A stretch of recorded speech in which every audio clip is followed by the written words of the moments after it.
অসম গণ পৰিষদৰ এক বৰ্ধিত কাৰ্যনিৰ্বাহক সভা আমবাৰীৰ মুখ্য কাৰ্যালয়ত অনুষ্ঠিত হয়।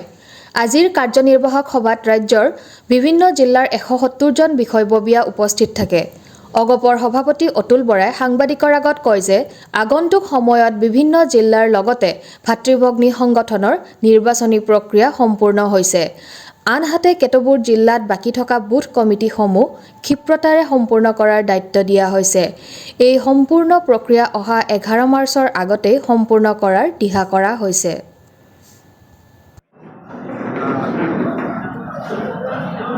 নতুন মুখক আমি আজি দেখিবলৈ পাইছোঁ।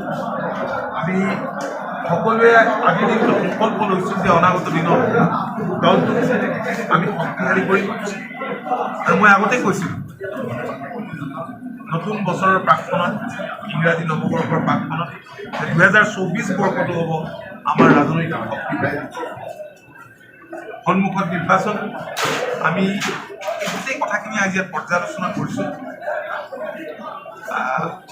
আমি যোৱা দিনকেইটাত যিবিলাক সাংগঠনিক স্তৰ আমি সংবিধান শাখা, আঞ্চলিক, মণ্ডল কমিটি, বিধানসভা সমষ্টি কমিটি, জিলা কমিটি, ইয়াৰ উপৰিও আমি দেখিছোঁ যে এতিয়াও বিভিন্ন সমষ্টিত আমাৰ বুথ কমিটিবিলাক কৰিবলৈ ৰৈ আছে। এই ৰৈ যোৱা কামখিনি আমি সম্পূৰ্ণ কৰিবৰ কাৰণে ইতিমধ্যে কাৰ্যনিৰ্বাহকৰ যিসকল বিষয়ববীয়া সদস্য আছে, আমি দায়িত্ব গ্ৰহণ কৰিছোঁ। আৰু বিশেষকৈ আমাৰ দলৰ নৱনিৰ্বাচিত যিসকল সাধাৰণ সম্পাদক আছে, সেইসকলৰ ওপৰত আমি সাংগঠনিক সম্পাদকসকলৰ সৈতে আলোচনা কৰি এই বৰ্ষটোৰ কৰ্মসূচী, বিশেষকৈ সাংগঠনিক কৰ্মসূচী প্ৰস্তুত কৰিবৰ কাৰণে আমি দায়িত্ব দিছোঁ। আৰু অহা ১১ তাৰিখৰ ভিতৰত আমি বুথ কমিটি গঠনৰ কাম সম্পূৰ্ণ কৰি আমাক সম্পূৰ্ণ প্ৰতিবেদন দাখিল কৰিবৰ কাৰণে আমি আৰু এই দায়িত্ব দলৰ বিভিন্ন বিধানসভা সমষ্টিৰ পৰা প্ৰতিনিধিত্ব কৰা কাৰ্যনিৰ্বাহক সদস্যসকলৰ ওপৰত আমি ন্যস্ত কৰিছোঁ। বিধানসভা সমষ্টি কমিটিৰ লগত আলোচনা কৰি, জিলা কমিটিৰ সৈতে আলোচনা কৰি খুব ক্ষিপ্ৰতাৰে এই কামখিনি। ইয়াৰ উপৰিও আমি এক সিদ্ধান্ত লৈছিলোঁ দলৰ কনফাৰেন্সত যে এখন পষেকীয়া গণবাৰ্তা পষেকীয়া ভিত্তিত আমি এখন বাৰ্তা আমি প্ৰকাশ কৰিম। পবিত্ৰপ্ৰাণ ভট্টাচাৰ্যক আমি সম্পাদক হিচাপে লৈ আমি তেনেধৰণৰ আমি কমিটি সম্পাদনা সমিতি গঠন কৰি দিছোঁ। তাত পবিত্ৰপ্ৰাণ ভট্টাচাৰ্যৰ সম্পাদক হৈ থাকিব নুৰুল চুলতান, মনোজ শইকীয়া, ডক্টৰ তপন দাস, মণিমাধৱ মহন্ত, অৰ্ণৱ ভৰালী, অংশুমান দত্ত আৰু কস্তুৰী চুতীয়া থাকিব।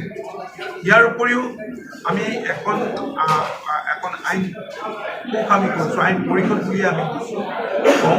কেন্দ্ৰীয় সমিতিৰ সভাপতি তৰুণ চুতীয়া, আহ্বায়ক পাৰ্থপ্ৰতিম মেধি, সদস্য বুধেন চন্দ্ৰ বৰা, বিশ্বজিৎ গোস্বামী, প্ৰেম শৰ্মা, তুলাৰাম গগৈ, নীলোৎপল দাস, অভয় বৰ্মন, অমিতাভ ঠাকুৰীয়া আৰু চন্দ্ৰ আটাইকেইগৰাকীয়ে আমি যি বাৰ্ষিক সাংগঠনিক কৰ্মসূচী আমি খচৰা প্ৰস্তুত কৰিবলৈ দিছোঁ, তাত আছে আকৰাম হুছেইন, ফুলন কোঁৱৰ, সুনীল ৰাজকোঁৱৰ, ডক্টৰ তপন দাস, মণিমাধৱ মহন্ত, জ্যোতিমণি মৰাণ আৰু ধনেশ্বৰ ৰয়। তেওঁলোকে সাংগঠনিক সম্পাদকসকলৰ লগত আলোচনা কৰি এই কামখিনি সম্পূৰ্ণ কৰিব আৰু ভৱিষ্যতে 11 বছৰৰ ভিতৰত এইবিলাক